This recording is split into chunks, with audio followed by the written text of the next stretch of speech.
So those of us that watched the Azerbaijan Grand Prix from Baku today will have been treated to an absolutely incredible race. There was drama throughout, there was an excellent battle at the front of the grid to try and win the race. Oscar Piastri, Charles Leclerc, Checo Perez, and late on as well, Carlos Sainz, all involved in that battle. Now, I've already done a 5 things review of the race, so please do check that out if you haven't already. But today I am going to review the incident, the closing laps incident, which was dramatic as anything. An incredible thing that I did not expect to happen. I literally leapt up off of my sofa. I was screaming. I was like, oh my goodness me. I wasn't saying that, but I was saying something a bit ruder than that, but you get the picture. I never saw this happening, but basically what happened on the penultimate lap of the race, lap 50 out of 51, both Checo Perez and Carlos Sainz made contact with each other, went into the barriers, both went out of the race. I mean, that gifted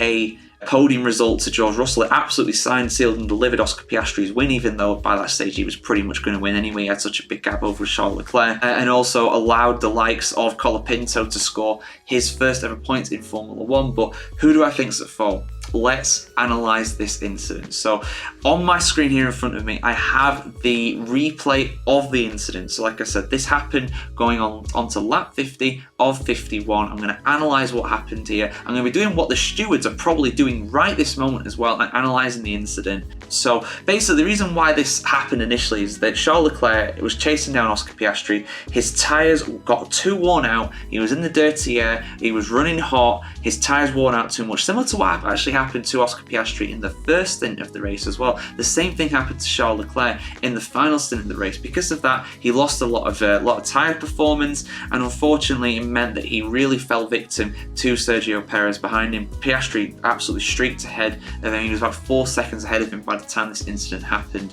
Perez, going into turn 1, the main overtaking point of the track, he went to the outside of the corner. Charles Leclerc went to the inside, the left-hand side of the road to try and defend the inside of the corner. I'm just going to play it here on my other screens, on my main screen here. So I'm just going. So they're going around the corner now. So Charles Leclerc is very clever here. I'll just stop. I know you can't see the video, but I'll just stop the video here.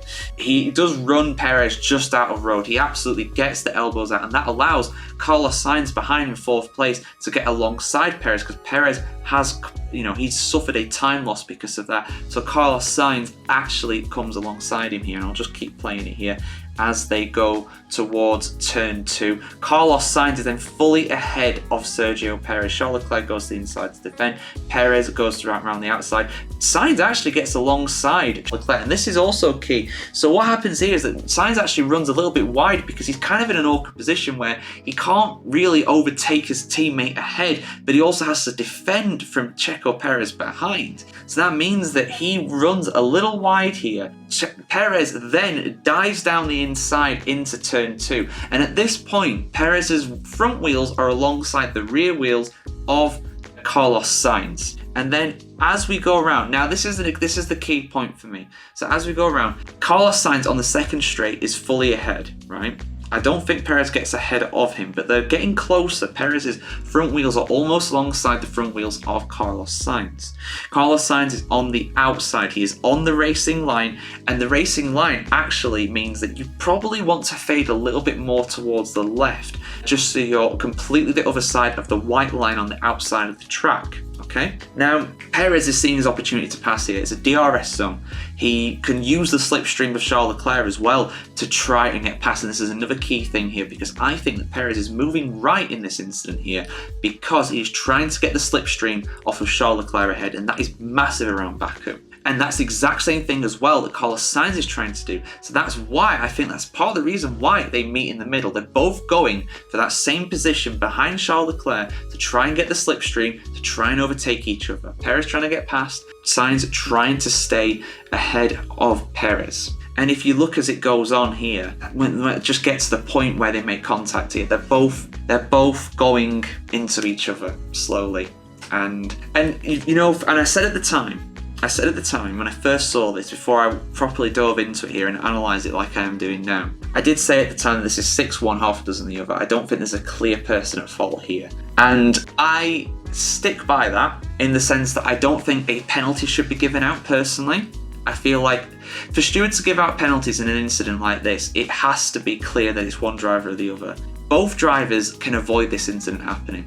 If Carlos Sainz goes straight and doesn't move to the left, this crash does not happen. If Sergio Perez goes left or keeps straight on his line, this crash does not happen.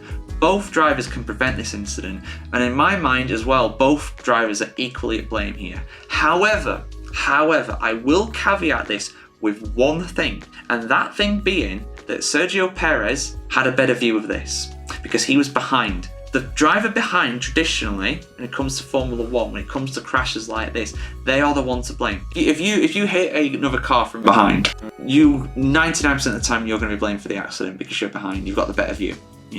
Mirrors in cars are not amazing at seeing around you, but mirrors in Formula 1 cars are about as much use as a chocolate kettle. Not very, basically. So with that in mind, I personally think Perez, if you're going to blame anybody, you're going to blame Perez. But for me, there's not a clear and obvious kind of fault to be apportioned here. Both drivers could have prevented the incident, so in my mind, both drivers therefore caused the incident. But honestly, I think it is a bit of a mistake from Sergio Perez. He saw his first opportunity to get a first podium since China earlier this season. The pressure is on him, and if he just didn't go into Sainz, if he just kept on the inside, he probably would have got past him because of the DRS. But that's if buts and maybes, we don't know. But I think Perez probably would have got past and kept that position again. So those are my thoughts on it, guys. Bit of an analysis there, really, when it comes to this incident. Who's at fault in your mind? I mean, this is a tough one to call, in my opinion. I don't think this isn't like Stroll and Tsunoda at the start of the race. This is a tough one, genuinely, to call. But I want to hear your thoughts in the comments below. Who's to blame, if anybody? And if somebody is to blame, then please let us know what penalty you would give for the next race in Singapore. And speaking of Singapore, we will of course be covering that fully on the F1 Chronicle. I'll have a bunch of other reaction videos as well going out to the Azerbaijan Grand Prix. As you're viewing this, they will have come out already, things like Colapinto getting his first points, and of course as well the 5 things review has already been out on our social media. So yeah, see you very soon, guys. A controversial one for sure, and I'm sure nobody will disagree with me in the comments. No, definitely no.